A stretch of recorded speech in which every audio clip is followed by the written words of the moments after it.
Some severe storms are moving through right now. Just minutes ago, we got some video in from Plain City showing the hail falling there in that area.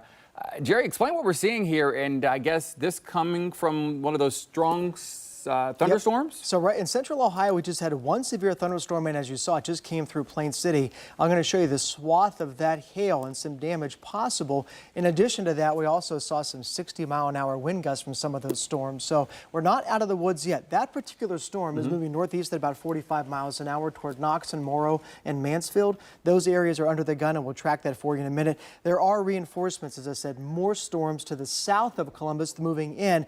It's going to be a kind of a dance, if you will, between the timing. If we get closer to sunset, those storms should weaken a little bit, which will be nice. Yeah. If they don't and they move a little faster, then we might be tracking some of those severe thunderstorms in the metro, including Columbus, between the next now and 8 o'clock. Stay weather alert. Stay weather alert, and we've been watching that since about 2 o'clock this afternoon. The threats from these storms and the impacts are mainly the strong winds and the hail, as you saw. We saw up to 1-inch hail, and that is about the size of a quarter. So for a frame of reference, that can do some damage to your car, and certainly you do not want to be outside during those storms. So that's why we're looking and watching and tracking these storms for you this evening.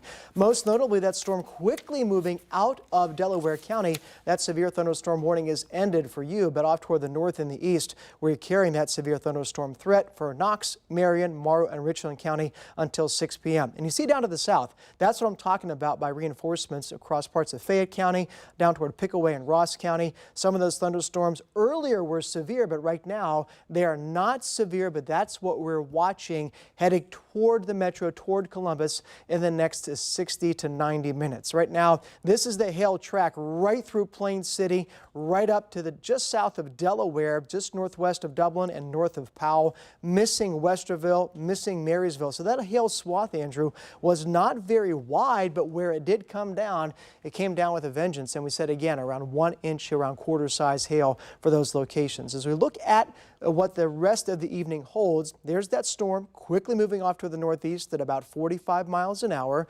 A radar indication of those gusty winds and the hail, a threat for the communities in and around Knox, Marion, and Morrow County. Soon to be in Mansfield, just southwest of Crestline. Is going to miss Mount Vernon, I think, but just on the edge of Sparta. Loudonville, many of you up there by the Mohican, that area is going to be under the gun if that storm holds together in the next 45 to 60 minutes. Now, we are watching the activity off toward the south that continues to kind of get some momentum as it moves off toward the northeast. So that's what we're tracking between now and about 7 o'clock. And so we're watching those thunderstorms begin to weaken just a little bit, not yet severe, but you can clearly see that nothing to mess around with. So if you're just getting home from work, if you have the opportunity to put your car in the garage or maybe just cover it up, it might not be a bad idea because some of these storms do have a history of producing hail. So Chillicothe, you're going to have a threat for some of those downpours and thunderstorms down toward Washington Courthouse and right now around Piketon and Waverly. Those areas again under the gun from the strong storms, but not quite yet at this moment they are severe. So let's take a look at the hour-by-hour forecast for you. That goes through this evening into the first half of tonight.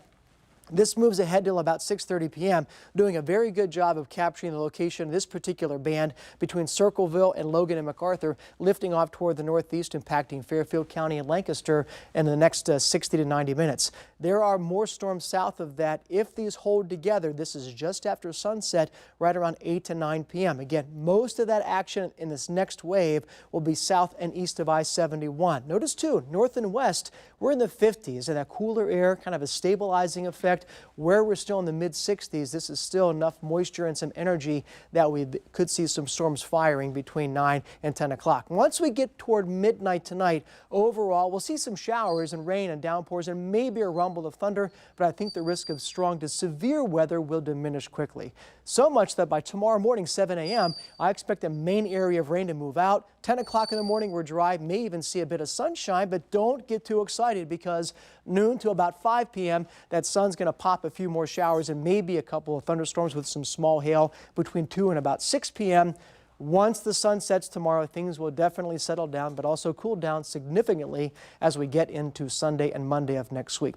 Forecast for tomorrow, once we track the severe weather this evening, things are going to still be a little dicey in the early morning, and again tomorrow afternoon, 57 for a high. Only 50 on Sunday. That's it. Scattered mid-afternoon showers. Monday we're 53. Tuesday we're 61. We're going to keep the cool-ish weather. Remember, our normal high this time of the year is about 66. We don't get there until Saturday of next week. And while I don't see any day being a complete washout, we will carry the risk of some additional showers and maybe a thunderstorm, Andrew, by the end of next week and next weekend.